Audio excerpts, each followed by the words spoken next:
Gonzalo, are you ready? Yes. By the way, do you want to Well, can you hello. can you take questions during your presentation or do you want to wait until the end? I prefer the end unless some comments or something specific so we can organize because sometimes the questions are covered during the topic. Okay, thank you. Thank you to my colleague for the introduction words. And as I was mentioning, organizations, migration flows, and humanitarian crisis. Of course, very nowadays topic, absolutely demanding in terms of we have to cover in terms of covering the international relations. Good morning and welcome to everybody and everyone. Today we will briefly discussing important to remember and to know that we are doing a general approach based on the perspective of international relations. Okay, of course we can focus more in social, in cultural aspects, political, international politics, and many others variations, but today we are going to focus on that and looking to have a general knowledge and also to incorporate new tools and new techniques about covering a good analysis and professional analysis over the international events. The concept we are going to cover the concept of migratory flows and other relevant phenomenon above international relationship, but focusing specifically in the response of international relations and international organizations that are part of the UN system. It's important to remember the UN system because we've been covering in the previous classes. So please, you can check the different classes according different topics. For example, tourism, for example, environment, etc. through the global governance, through the international organization of the specialized agencies of the UN system. So, such a topic, migration, very important, of course, is significantly essential nowadays to understand a lot of phenomena, a lot of expressions in the formation, setting, configuration, even projection of international relations and also foreign affairs. Remember, those categories are not the same. Foreign affairs and foreign policies are from nation, from the state to the world, and international relations are the combination and the understanding of all actors with relevant international participation and also the links and the relations between those states and other actors, not just a national view. So the impact is not just or only in international view, but of course is political, economic, social, cultural, security aspects, security levels, and many others. So it's transversal, okay? It's diagonal to a lot of topics, and a lot of cases is essential or even a trigger to debate and to cover lots of aspects in the public policy, but also in international politics. As we have seen in previous classes, we live in an increasingly globalized world, which is a universal vision of the world, connection, a cultural aspect in a global way, a new dimension of the world. We live in we also have the aspect that distances from this era, okay, have shortened. Okay, now right now I'm speaking to you. We are interacting, but we are in different latitudes, different areas or locations. Why? Because technology, also transportation. So those new concept of global phenomena has become tangible, accessible, becomes genuine or real. That is very important in terms of the concept of information age and communication age. That's the era we are living. and is clearly accompanied by technological advances in the field of transportation, communication, the concept of immediate contact. That's essential. Why? Because also we, people in general, is able to know about, okay, what's the situation of the USA, of the UK, in Europe, in South America, in Southeast Asia. So that new concept of tangible world, of be able to cover, to travel around in some hours, it redefine the concept of global in a possible concept. So that way allow us virtually or even physically in person be present in less time, in very quickly concept or very handy way. So therefore, we have a more interconnected but also interdependent world, an international community with a multipolar structure. Remember some of the characteristics, some of the elements I already mentioned in previous classes about the nowadays situation or elements of the international community. So multipolar, we are not in a bipolar or unipolar situation, multipolar structure according to gravitational tendencies, the capacity of a state to gravitate, to create state satellites that influence, depending if it's about, for example, war capacity or bellic capacity, also about technology power or political power or economical power. So in that situation, it's important that the conflicts of interest, the geopolitical and geostrategic centrality is essential to describe the world. And of course, in that scenario, we need to understand the migration. Migration is not new, it's from the very origins of the humanity, but the nowadays situation, the scenario that's presenting the international community uh, is a key aspect to understand the tendencies, the mechanics and dynamics above migration. So the global governance is once again being called into question, criticism. Why? Based on an issue that is not new but becoming increasingly vital and essential, important, which is the migration, and taking, of course, new forms.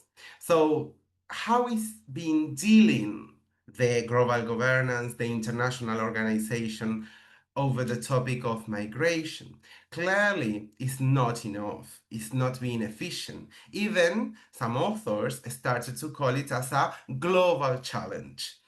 Why? Because it started, and not just right now, decades ago, an issue, okay, a problem, even that's more nowadays, a crisis. We will develop that in some minutes, okay? Consequently, multilateral spaces, okay, more than one actor, in this case, typically states or nations, um, according especially with the plurality of actors. Remember, the classical international relations speak only about states, only about nations. Nowadays, we don't only consider um, countries. We also say, okay, transnational or multinational enterprises or companies, cooperation, NGOs, international NGOs, in solidarity, international solidarity. We also consider international organizations. So we have a multi-actor situation. And of course, that's essential to approach the situation or even the issue of migration.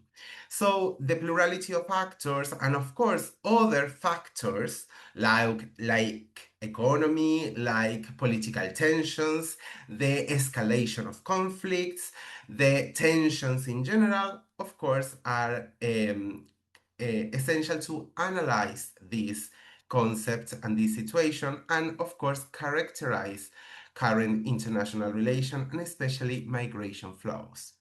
So therefore, the displacement and movement, remember both words. Movement are according to one of the categories or classification of migration, when displacement will be more about other ones. Now, when we cover the categories and the classification, we will see it very clearly.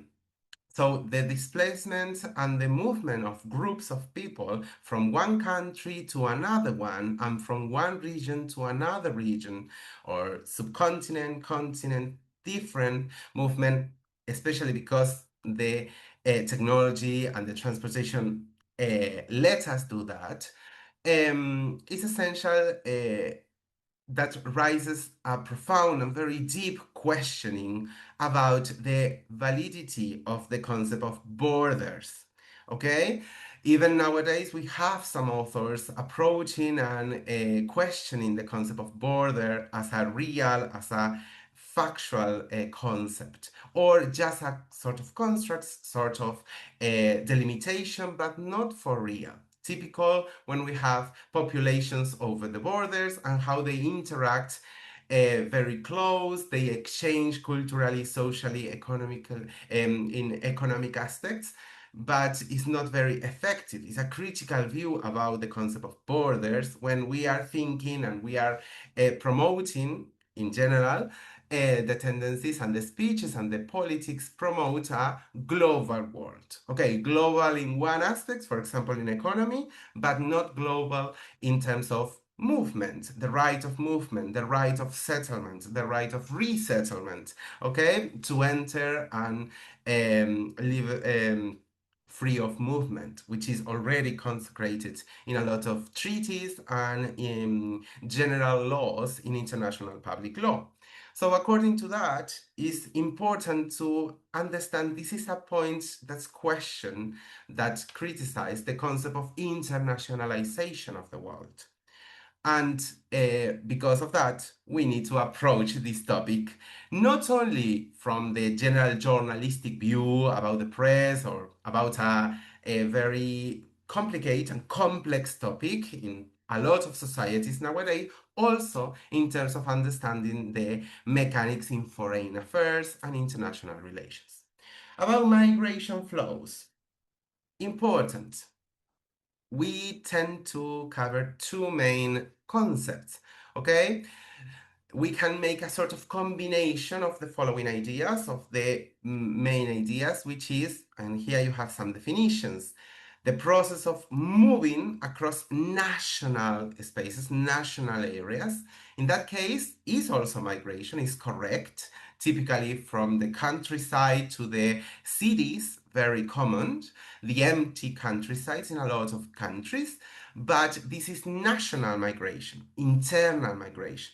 That's not the focus today in this class. We are going to focus in the crossing international border, crossing from one country to another, okay, to cover the international view of the topic. According to that, depending the time, need to be temporary or not, we need to consider especially more permanent and about settle, okay, about changing life, destinations, and a lot of times according to a motivation of change, essential vital aspect. So these movements or displacements of people can be national, internal, or of course international. We focus in the second one. It is essential to identify the causes. That's very important to classify the migration flows. Okay, what's the motivation? What motivates a person, to an individual, to change their address, their house, their country of living? Okay, the place he lives. So although these may be diverse or even combined, it's important that despite the classification, a lot of times there's a combination, multi-factors that um, motivate the person to migrate. Okay, so according to that, and mentioning some of the causes, of course, economic. new opportunities, good salary, better lifestyles conditions, have a good life in terms of quality. All of that is connecting, seeking better jobs, for example, better wages or better living conditions. Economic, typically.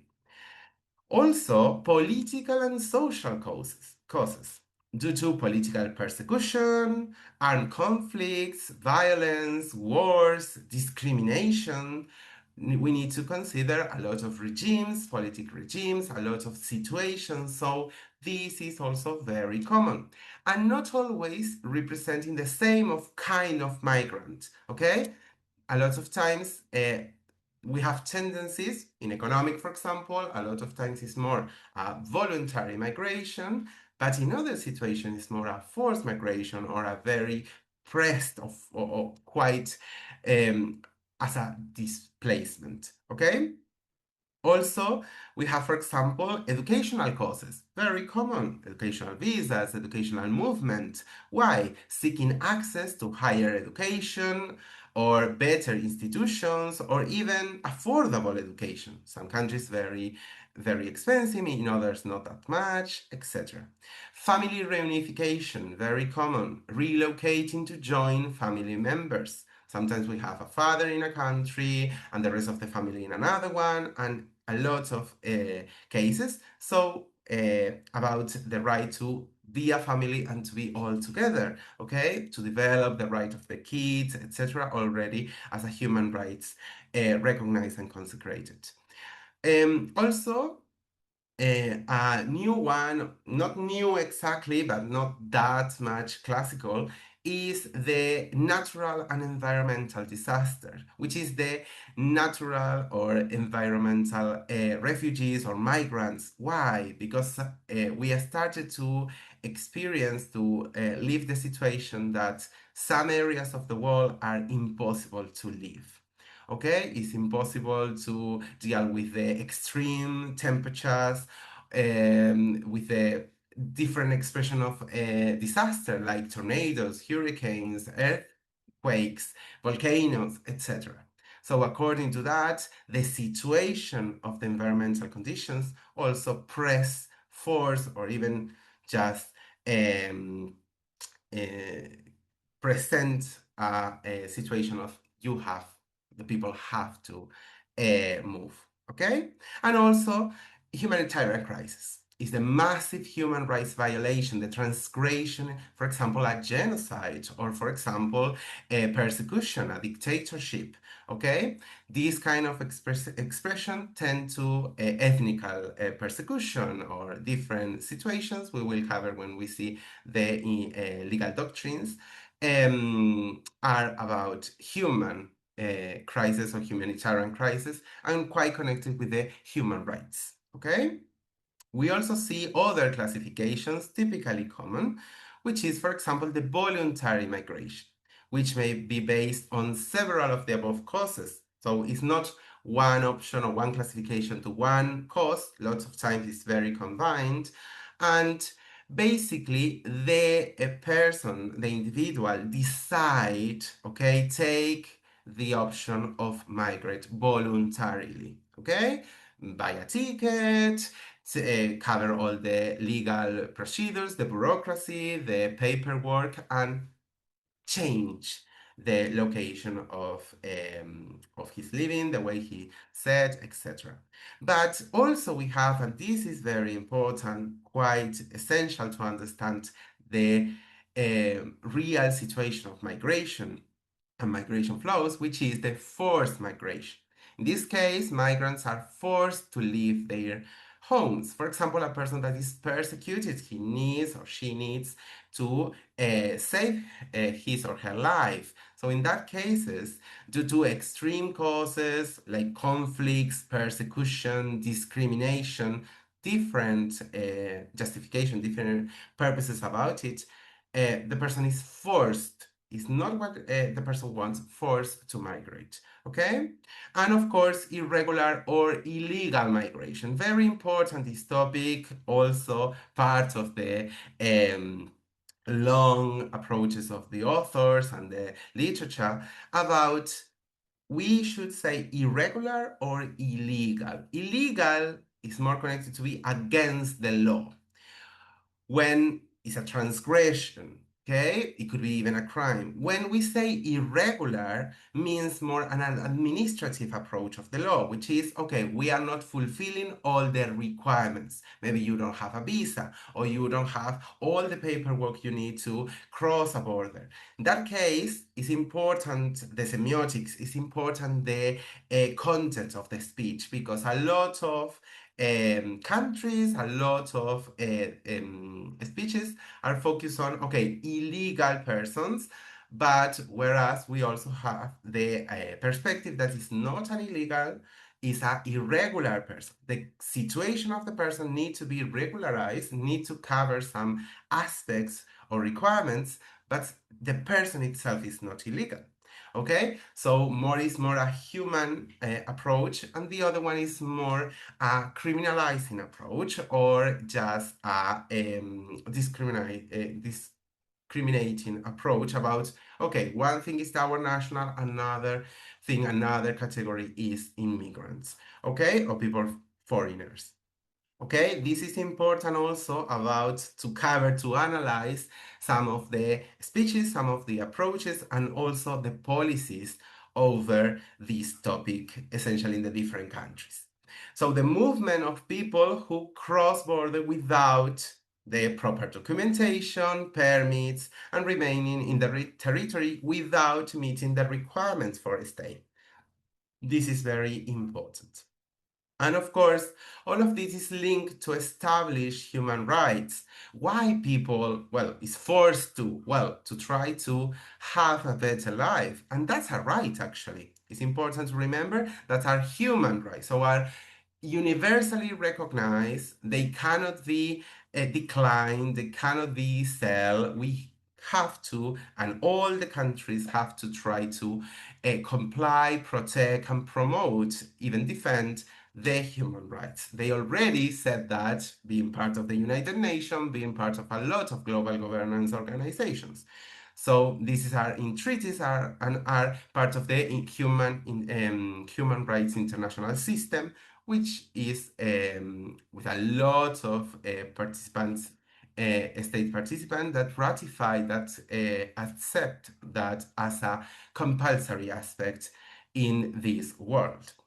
So it's important, for example, the right to life, the right to have freedom, the right to not to be discriminated, and the right to have protection and mechanisms against of torture or inhuman treatment, the right to seek asylum, that's a right, okay?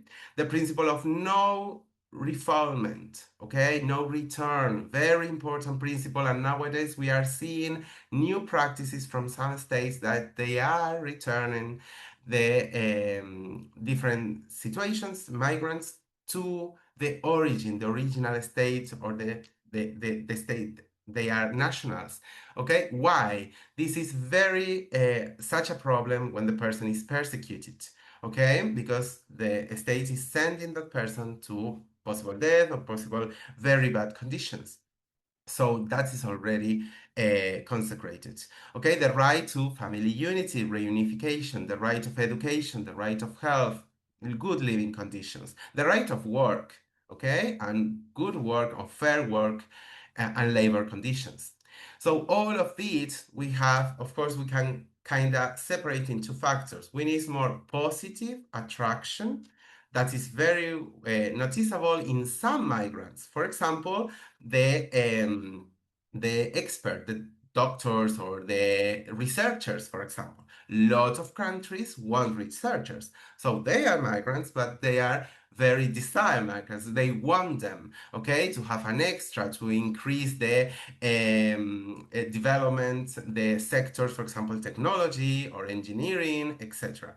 Whereas we also have the situation of negative factors, which is the expulsion, the rejectment of other migrants, or even is about the origin or about the profession or other aspects.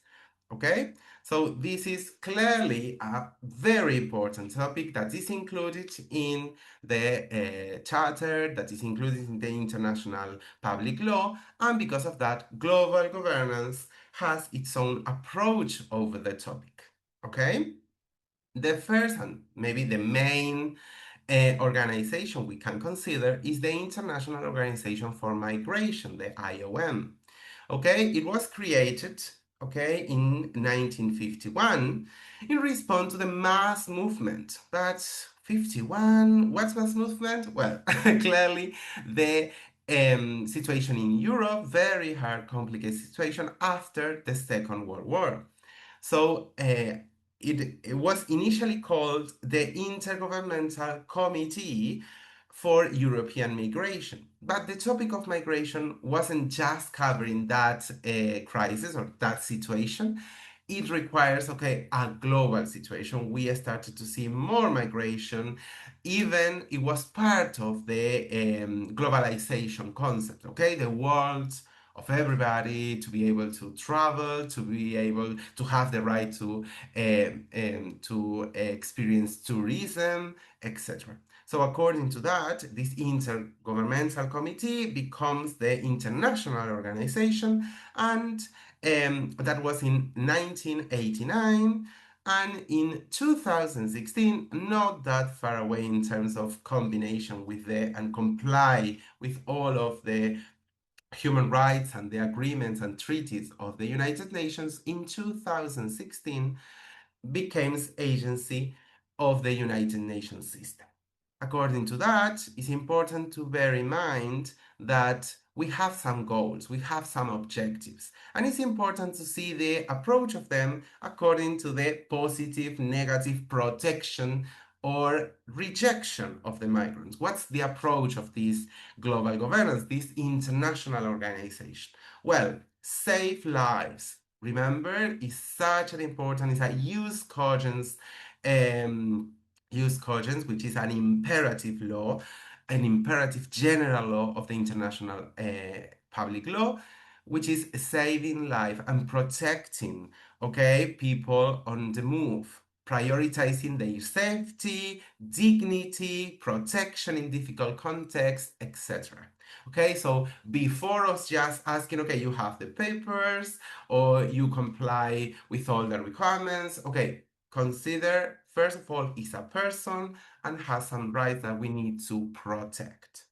Also promote solutions to displacement. Okay, of course, migration is a response of cause effect situation. If we don't have attention, if we the country has enough development, has for example good work conditions or labor conditions, or has options, and the person is good in their country, in their context, they don't need, or probably they don't want, not in a massive way, to migrate. So according to that, it's important not just covering the effect, also to approach and deal with the causes, with the initial situation that force people or even pressure people to migrate. So reduce risk and effects of climate change, typically in rural areas. Conflict, try to deal in a peaceful way or more safety instead of the escalation of conflicts and collision of interest. The inability to protect communities or any kind of underdevelopment situation or elements. Okay, for example, employment. And of course, facilitate regular migration pathways.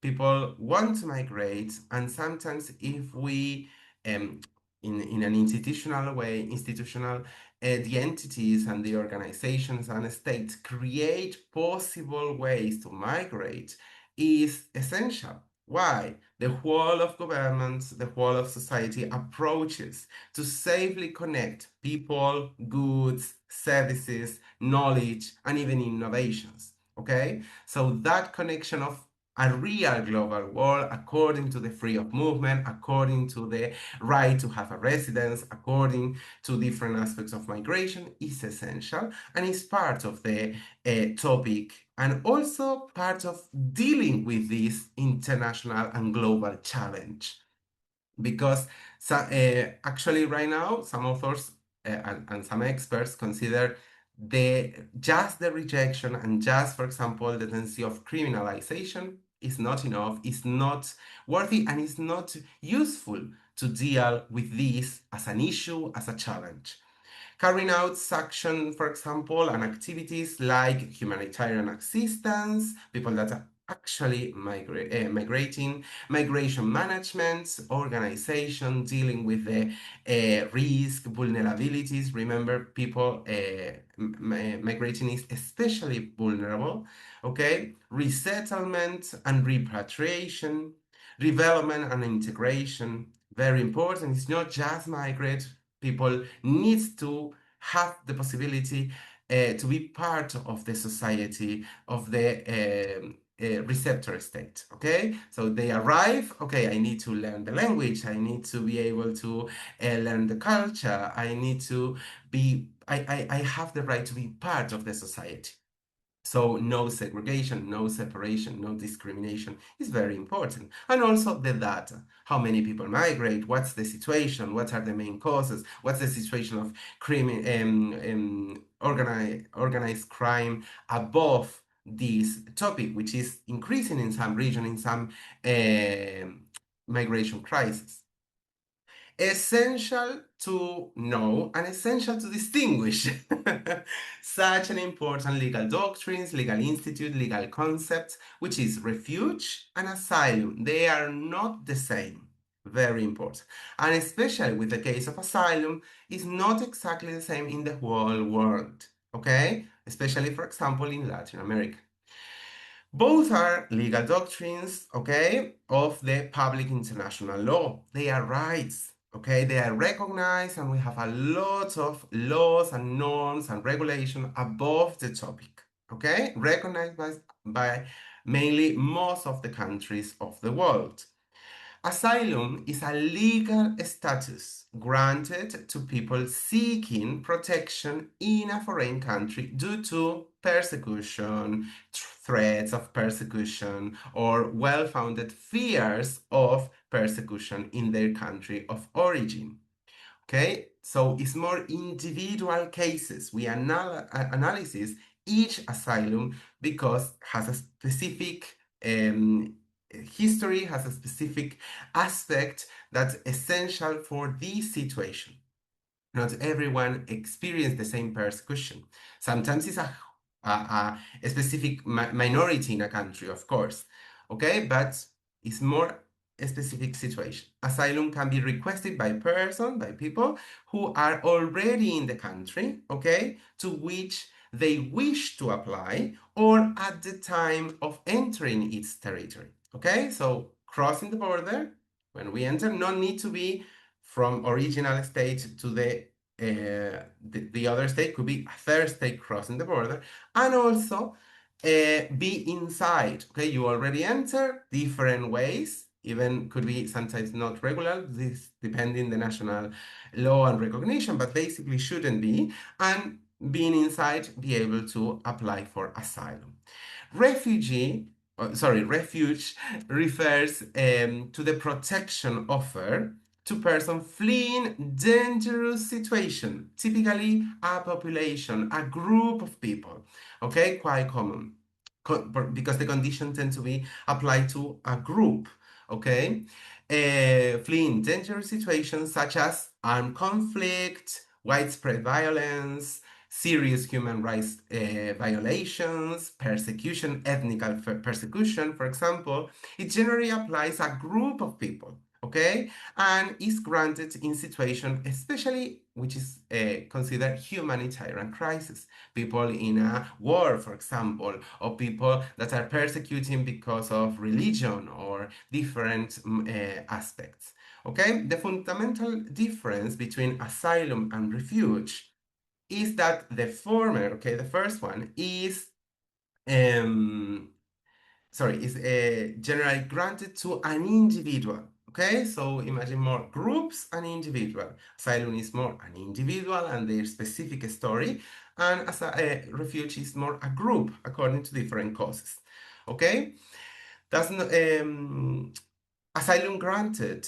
The state that grant and address the asylum does not have to explain its reason for offering or denying the asylum. That's part of the mechanic. Where, in the situation of the refuge, on the other hand, is humanitarian nature, okay, and is mainly granted to a group. For example, all the minority of let's imagine a religion of Buddhists in some specific region because they are especially and the state persecuted, okay, politically or ideologically.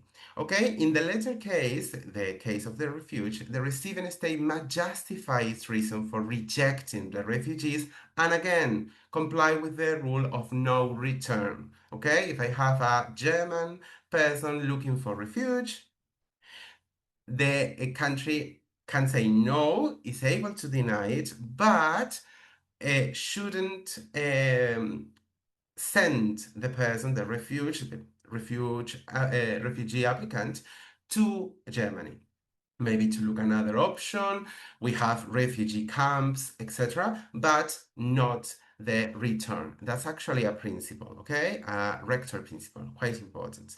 Common causes of refuge or displacement forcing people to leave their country of origin are, I mentioned some of them, armed conflicts, wars, tensions, persecution, human rights, discrimination, persecution on ethnic, racial, religious, political, gender, sexual orientation, grounds, even some other aspects to be a minority of the main population on the general population.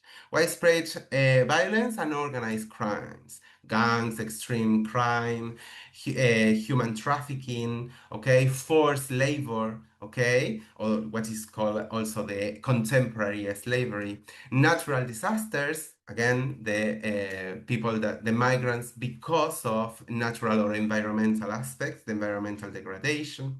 It's important to bear in mind, especially in the in Europe and also in America, that consider that we have a terminological confusion. Asylum, it could be a specified political asylum or diplomatic asylum because of the story of Latin American dictatorships and the political persecution recognize and regulate within the framework of the Vienna's Convention for Diplomatic Law refers to the protection of the state temporarily, okay, typically inside of an embassy or inside of a military ship, okay.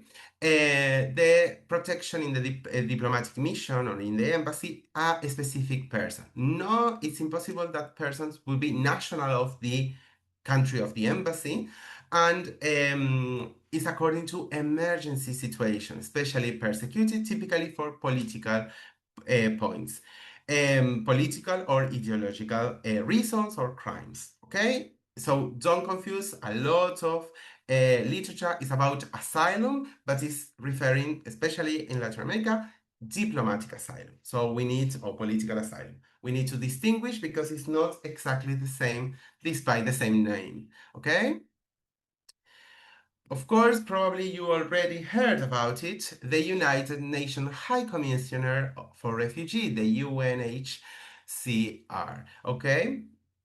Why this is important? Because when we speak about International Organization for Migration, which is a general scope about migration flows, here is more focused and especially focus the agency on the aspect of refuge. Okay, so for refugees, we have the creation in 1950. So UN already covered the topic from long time ago, just very at the first time in the European crisis after the Second World War. Also, Its main objective, the main goal is to protect the rights and the wellness and the well-being of the refugees.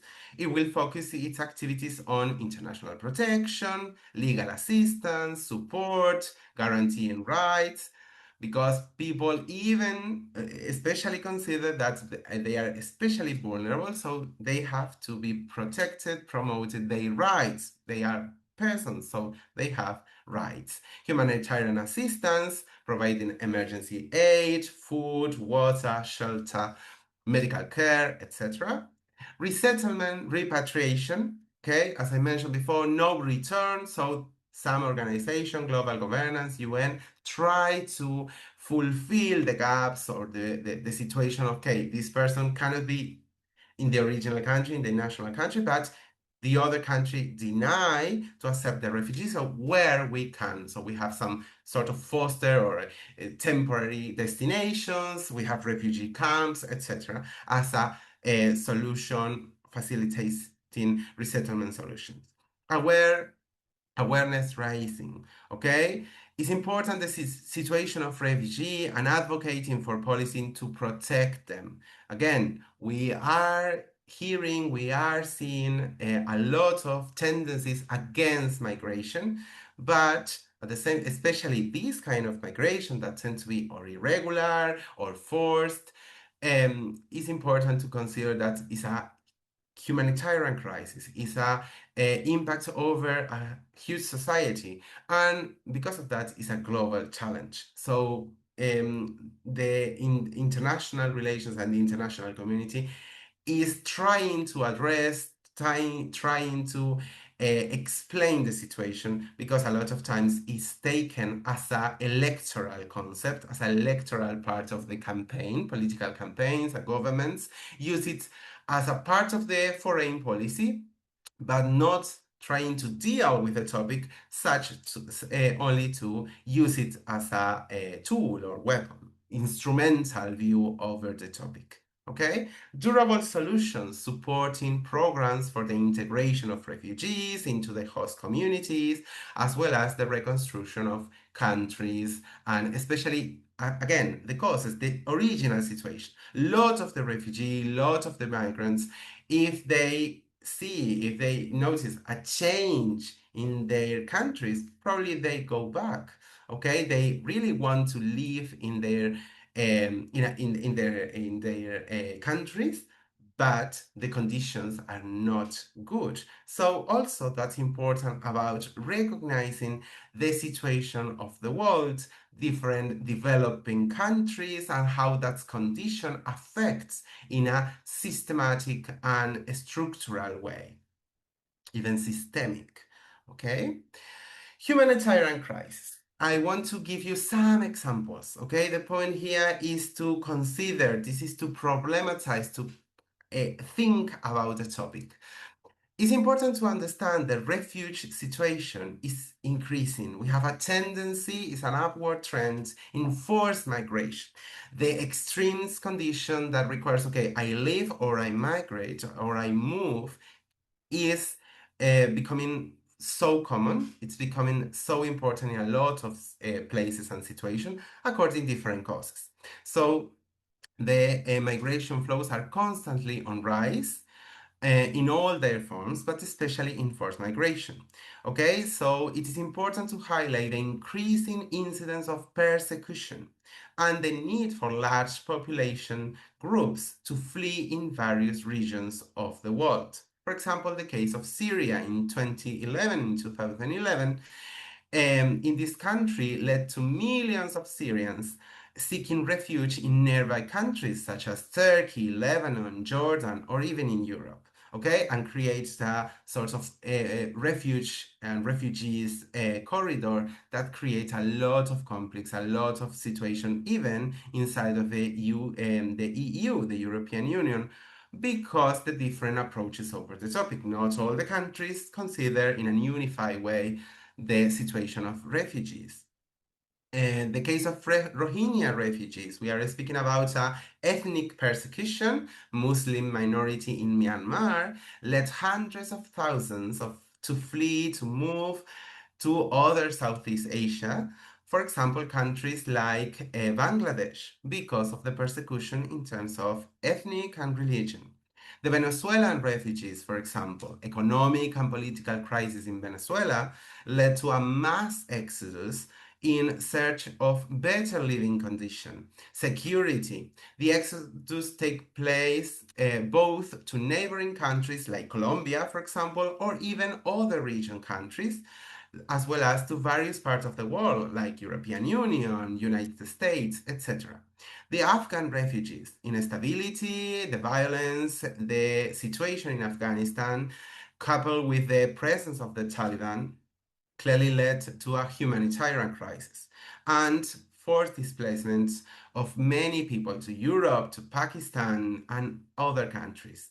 Okay, the matter of migration and refuge is very complex. This is not one view, this is not one perspective.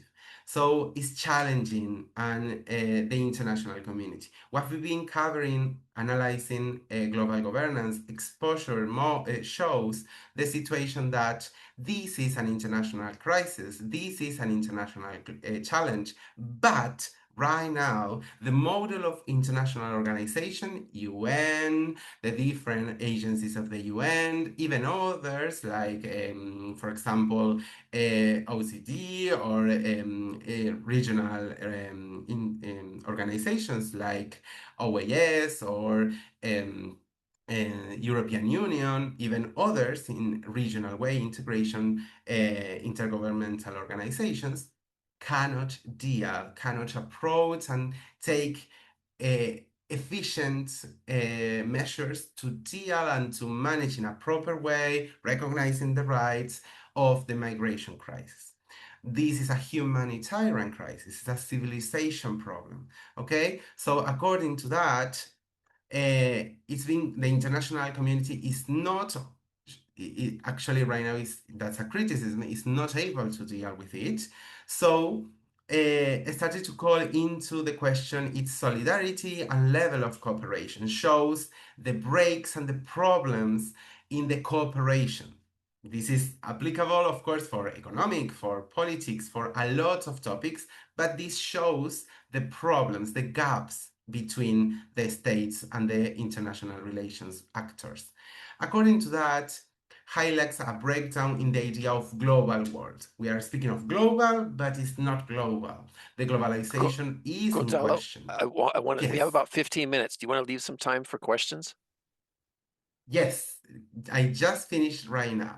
Okay, Okay. so some policies, nationalist tendencies, um, even some discrimination mechanics in speeches, being this as an electoral point or a political aspect, exemplifies the crisis. For example, the Mediterranean crisis. This is a very important topic. We don't cover in one class. We will continue in the following classes and further classes. So it's important to have a general concept, different classification, different purposes, and of course, I invite all of you some recommended bibliography to go in a deeper way the topic. Okay, thank you for your time and for your attention. And any comments, any question, please go ahead. Thank you. Okay, Ismail, you have your hand raised first. Go ahead. Let's keep the questions short. Yes, it's hard to summarize. Thank you, sir. Good morning, sir. Good Thank morning, you. Professor. Yeah, good morning, Good everyone. morning. Yeah, thank you for the presentation. This is my question. Mhm.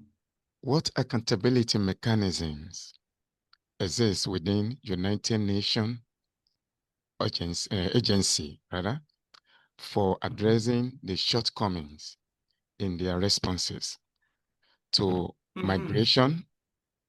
Mhm. Hello? Okay, can I proceed? Yes. Yeah, Yes, to please continue. migration, yeah, to migration related to humanitarian crisis, and how Okay. effective are are these mechanisms in such compliance with international humanitarian law? Yes. Well, this is a big aspect. We need to consider a lot of factors. First of all, I can tell you that you can check, all the classes are recorded, the crisis of the model of international, specialized international organization of the UN, there I cover some of the criticism. For example, in terms of accountability, in terms of the capacity of the UN itself as an entity, not UN as a combination of a lot of important and a lot of gravitation or development countries, not just the vote of each of them, itself, the UN and its principles and values. It's important to consider, okay, the need of finance, of funds, okay, the financial dependence, the lack of representation in a unbalanced way, okay, all these countries being represented, the lack of good decision-making areas, including in developing countries, okay? So according to all of that, the global governance is in crisis, the model of international organizations. And according to that, clearly, the capacity, the efficiency, and even the decision that are being taken over the topic of migration is not enough. And because of that, clearly, is a global challenge. So in shortcomings, typically, they are trying to cover in an assistance way. Okay, for example, we have a refugee crisis and try to, okay, humanitarian help or aid to try to cover, okay, they try to work not in the best way, interagency way. For example, they focus on children migrants, okay? UNICEF covered that. Try to cover the rural migrants. FAO, the food organization, tried to cover that. We have a refugee crisis, but it's important to cover the health aspect. So the World Organization of Health tried to cover it. So this interagency should be very well organized, very well interconnected, don't overlap in the situation. That's not the real situation. The analysis and the report shows a lot of contradictory decisions, not working in an appropriate way as a team, as an interagency view, and not all of them following the same values. According to that, is a problem itself, a structural problem, institutional situation. So the shortcomings, the short measures are not the best, should be medium, half, and of course long-term situation to deal with the topic itself. For example, to deal with the causes, the things that produce the need of migrating. So according to that, it's not enough, and that's part of the criticisms above this model.